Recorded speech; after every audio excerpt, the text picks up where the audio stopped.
Assalamualaikum warahmatullahi wabarakatuh. Perkenalkan, nama saya Cindy Aprilia Ratnasari, NIM 046, kelas 2022B, Prodi PGSD. Pada kesempatan kali ini saya akan membacakan hasil jawaban UTS mata kuliah Pendidikan Pancasila yang saya kerjakan.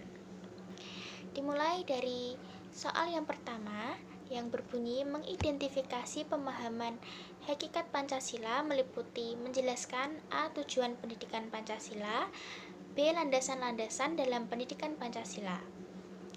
Langsung saja saya akan membacakan jawaban saya. Dari yang pertama, poin A, yaitu tujuan pendidikan Pancasila. Yang pertama, membentuk karakter bangsa. 2. Mengimplementasi nilai-nilai luhur Pancasila. 3. Berkontribusi aktif dalam kehidupan berbangsa. Lalu poin B, yaitu landasan-landasan dalam pendidikan Pancasila. Yang pertama, landasan historis pendidikan Pancasila. Yang kedua, landasan kultural pendidikan Pancasila. Yang ketiga, landasan yuridis pendidikan Pancasila. Dan yang keempat, pendidikan filosofi pendidikan Pancasila. Lalu yang selanjutnya saya akan membacakan soal yang kedua yang berbunyi mengidentifikasi implementasi nilai Pancasila dalam sejarah perjuangan bangsa. Menjelaskan A. Nilai-nilai Pancasila pada masa awal kehidupan. B. Nilai-nilai Pancasila masa kerajaan tradisional awal. Dan C. Nilai-nilai Pancasila masa kerajaan nasional. Langsung saja jawaban saya mulai dari poin A, yaitu nilai-nilai Pancasila pada masa awal kehidupan. Pada masa awal kehidupan sudah mengacu pada nilai-nilai Pancasila atau nilai-nilai kehidupan sudah mengacu pada indikator nilai Pancasila. Inti dari nilai kehidupan masyarakat Indonesia pada masa ini sudah mencerminkan adanya hakikat nilai Pancasila yang meliputi 1. Nilai religi seperti ritual mendatangkan hujan, pemujaan roh, dan juga upacara adat penguburan. Lalu yang kedua, nilai kemanusiaan. Contohnya seperti hidup barter dan nomaden. Yang ketiga, nilai persatuan. Contohnya pembagian pekerjaan antara laki-laki, perempuan, dan anak-anak. Yang keempat, nilai demokratis atau musyawarah. Contohnya seperti adanya pemimpin. Yang kelima, nilai keadilan. Contohnya kehidupan desa yang komunal dan gotong royong pada masa awal kehidupan ini. Yang selanjutnya poin B, yaitu nilai-nilai Pancasila masa kerajaan tradisional awal. Yang pertama ada nilai religi. Contohnya agama Buddha masuk ke Nusantara dan juga kedatangan Islam menjelang abad ke-7 sampai 8. Yang kedua, nilai kemanusiaan. Nilai kemanusiaan yang tampak pada agama ajaran Hindu adalah sistem kasta. Sikap masyarakat Indonesia yang terbuka, ramah terhadap siapapun, dan menghargai hak asasi. Di agama Islam, kemanusiaan seperti cara pandang masyarakat, interaksi, tradisi, dan sosial budaya. Yang ketiga, nilai persatuan. Contohnya, Kutai menjadi kerajaan awal Hindu dengan bukti fisik seperti prasasti 7 buah yupa. Upaya invasi Mulawarman mendorong terjadinya penyatuan wilayah dengan adanya pengakuan kedaulatan dan kebesaran raja dari pemimpin-pemimpin setempat. Yang selanjutnya, yang keempat, nilai demokratis atau musyawarah. Contohnya seperti adanya sistem kerajaan, pimpinan berdasarkan orang-orang yang dituakan atau primus inter pares. Lalu pembagian kerja dalam beberapa menteri kerajaan dan dewan raja. Dan juga upaya keadilan dilakukan dengan jalan musyawarah.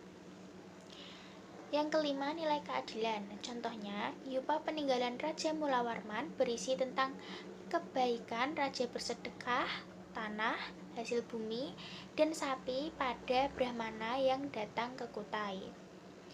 Yang selanjutnya, poin C, yaitu nilai-nilai Pancasila pada masa kerajaan nasional. Zaman Majapahit abad ke-14, makna Pancasila pada masa itu lebih dikenal sebagai Pancasila Krama yang memiliki 5 elemen dasar pembangunan karakter bangsa, yaitu 1.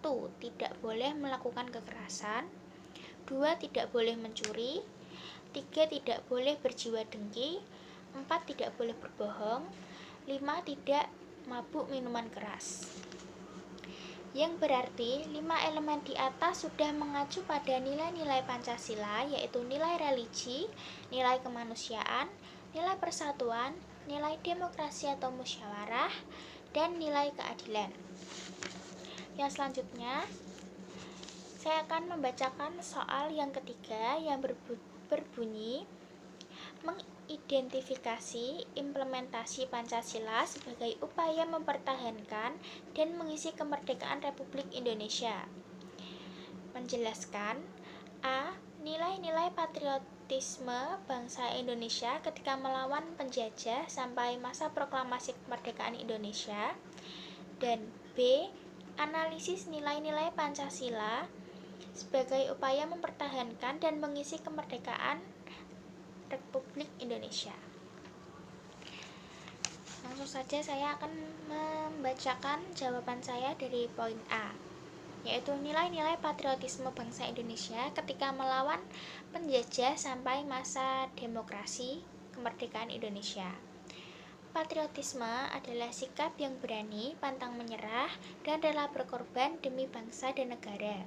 Adapun nilai-nilai perjuangan atau kejuangan meliputi 1. Persatuan dan kesatuan, 2. Rela berkorban tanpa pamrih, 3. Cinta pada tanah air, 4. Saling pengertian dan saling menghargai. Selanjutnya, poin B, analisis nilai-nilai Pancasila sebagai upaya mempertahankan dan mengisi kemerdekaan Republik Indonesia. Yang pertama, sila pertama yang berbunyi ketuhanan yang Maha Esa, yaitu contohnya membina kerukunan antar umat beragama. Sila kedua, kemanusiaan yang adil dan beradab, toleransi dan saling menghargai. Sila ketiga yang berbunyi persatuan Indonesia, contohnya menjaga persatuan demi keselamatan bangsa dan juga rukun dengan orang yang berbeda agama, ras, dan suku dengan kita. Yang selanjutnya, sila keempat, kerakyatan yang dipimpin oleh hikmat kebijaksanaan dalam permusyawaratan perwakilan. Contohnya menghormati pendapat orang lain dan jujur saat pemilu. Yang selanjutnya, sila kelima yang berbunyi keadilan sosial bagi seluruh rakyat Indonesia. Contohnya saling tolong menolong. Selanjutnya, saya akan membacakan soal yang keempat yang berbunyi mengidentifikasi proses perumusan dan pengesahan Pancasila sebagai dasar negara. Menjelaskan A. Proses perumusan Pancasila, dan B. Analisis proses pengesahan Pancasila sebagai dasar negara. Jawaban saya dari poin A, proses perumusan Pancasila. Proses perumusan Pancasila menjadi dasar negara dilakukan pada sidang BPUPKI ke-1, sidang panitia 9, dan sidang BPUPKI ke-2 yang akhirnya disahkan Pancasila sebagai dasar negara. Poin B, analisis proses pengesahan Pancasila sebagai dasar negara. Yang pertama, sidang BPUPKI pertama dilaksanakan pada 29 Mei sampai 1 Juni 1945 yang membahas tentang dasar negara Indonesia. Selanjutnya, sidang BPUPKI kedua dilaksanakan pada 10 sampai 17 Juli 1945 yang membahas tentang rancangan Undang-Undang Dasar. Pancasila ditetapkan sebagai dasar negara pada 18 Agustus 1945. Selanjutnya saya akan membacakan soal nomor 5 yang berbunyi, beri contoh penjelasan nomor 1 sampai dengan 4 tentang pelaksanaan yang diimplementasikan di lingkungan saudara. Langsung saja. Contoh pengimplementasian nilai-nilai Pancasila di lingkungan sekitar saya. Yang pertama, nilai religi. Contoh pengimplementasiannya menghormati umat antar agama dan rajin beribadah. Yang kedua, nilai kemanusiaan. Pengimplementasiannya seperti memiliki sikap toleransi dengan orang di sekitar kita. Yang ketiga, nilai persatuan. Pengimplementasiannya yaitu cita tanah air, seperti mencintai produk dalam negeri, dan juga rela berkorban demi kepentingan negara. Yang keempat, nilai musyawarah. Pengimplementasiannya yaitu mengambil keputusan berdasarkan musyawarah, melakukan pemilihan umum dengan jujur, dan menerima pendapat orang dengan tanggapan yang baik. Yang kelima, nilai keadilan. Pengimplementasiannya yaitu berani memperjuangkan keadilan bagi diri sendiri dan juga orang lain. Selanjutnya saya akan membacakan soal nomor 6 yang berbunyi, A. Pandemi COVID-19 yang berawal dari Cina telah merambah ke berbagai belahan dunia. Sudah ribuan orang meninggal karena virus ini. Hingga saat ini penyebarannya melandai. Upaya yang dapat dilakukan mencegah penyebaran virus COVID-19 dengan melakukan memakai masker, sering cuci tangan dengan sabun, dan menjaga jarak, physical distancing. Pada masa kehidupan berkeadaban baru, kebiasaan hidup apa saja yang dapat memutus wabah atau pandemi tersebut dan berikan alternatif pemecahan masalahnya. B. Bagaimana aktualisasi nilai-nilai Pancasila dalam pemulihan ekonomi masyarakat dari akibat pandemi COVID-19 yang terjadi di Indonesia saat ini? Jelaskan pendapat saudara disertai contoh faktual. Jawaban saya dari poin A, yaitu bisa melakukan kebiasaan hidup yang dapat memutus wabah atau pandemi COVID, yaitu seperti mengikuti peraturan pemerintah dengan adanya social distancing. Yang kedua, rajin mengonsumsi vitamin supaya tubuh kita tetap kebal terhadap virus COVID-19. Yang ketiga, memakai masker kemanapun kita pergi. Yang keempat, rajin mencuci tangan dengan sabun. Dan yang kelima, memahami etika ketika batuk. Lalu poin B, aktualisasi nilai-nilai Pancasila dalam pemulihan ekonomi masyarakat akibat COVID-19. Dari sila pertama, dapat dilakukan dengan mengikuti aturan ibadah di rumah, mengingat bila ibadah tetap dilaksanakan seperti sebelum COVID-19 melanda di Indonesia, kemungkinan besar memunculkan klaster baru penyebaran COVID-19. Contoh faktual yang bisa kita ambil seperti kasus COVID-19 dari klaster pengajian di Kulon Progo bertambah.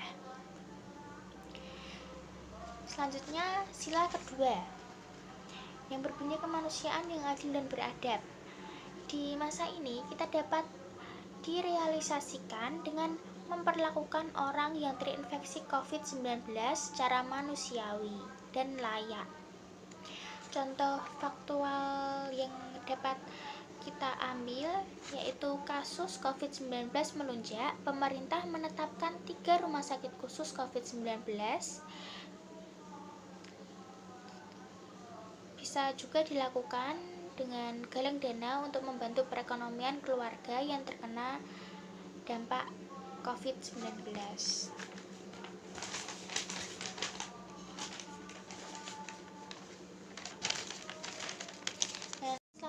sila ketiga yang berbunyi Persatuan Indonesia. Pada sila ini kita dapat bahu-membahu menyatukan komitmen bersama pemerintah untuk memutus rantai penularan COVID-19. Contohnya, ikut menanggal berita-berita hoax tentang COVID-19 di media sosial yang meresahkan masyarakat. Selanjutnya, sila keempat. Pada sila ini kita bisa senantiasa meyakini dan mempercayai bahwa keputusan pemerintah terkait COVID-19 adalah demi kebaikan kita bersama. Yang selanjutnya, sila kelima. Pada sila ini kita dapat mewujudkan dengan menunjukkan kepedulian kita kepada saudara kita yang mengalami dampak buruk akibat COVID-19. Kepedulian sosial bisa dalam bentuk monitoring terhadap bantuan-bantuan ekonomi yang diberikan pemerintah kepada masyarakat terdampak wabah COVID-19. Nah, kita harus ikut senantiasa memastikan bahwa bantuan yang disalurkan pemerintah di masa pandemi COVID-19 ini sudah merata dan sampai tepat sasaran kepada mereka yang benar-benar membutuhkan.